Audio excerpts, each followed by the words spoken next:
आपको बता दें कि मैंने आपसे बता दिया था कि बिग बॉस के घर में इस हफ्ते एक नहीं दो नहीं बल्कि पाँच शॉकिंग एलिमिनेशन होने जा रहा है। तो वहीं नावेद जो है वो बिग बॉस के घर से एलिमिनेट हो गए हैं। घर वालों के हिसाब से नावेद का योगदान कम था, नावेद बिग बॉस शो में कुछ कर नहीं रहे थे, इसलिए नावेद को घर से एविक्ट कर दिया गया।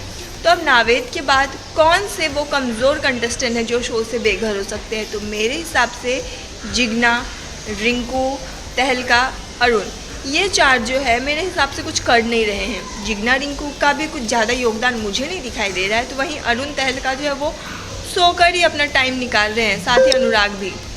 तो अब जो है अनुराग, जिग्ना, रिंकू, तहलका और अरुण, इन पांच में से किसका होगा अगला नंबर? वेल, मुझे तो ऐसा लग रहा है कि अनुराग की अच्छी खासी फ़ैन फॉलोइंग है, तो अनुराग को अभी नहीं निकालेंगे शो से। जहाँ तक ज़्यादा चांस लग रहा है वो जिग्ना और रिंकू का है। तो दो जिग्ना रिंकू तो हो गया, अब तहलका और अरुण और अनुराग में से कौन दो कंटेस्टेंट बेघर होगा, कौन एक बचेगा? यानी कि मैंने जो 5 नाम लिया उनमें से 4 तो एविक्ट हो सकते हैं, एक बच सकते हैं। तो अब वो तहलका है या फिर अरुण है या फिर अनुराग है, कौन होगा वो तो हमें आने वाले वक्त में ही पता चलेगा। लेकिन इस हफ्ते जो है वो मास एलिमिनेशन होगा, यानी कि इस हफ्ते कंटिन्यू एलिमिनेशन होते जाएगा, एक के बाद एक, एक के बाद एक, एक के बाद एक।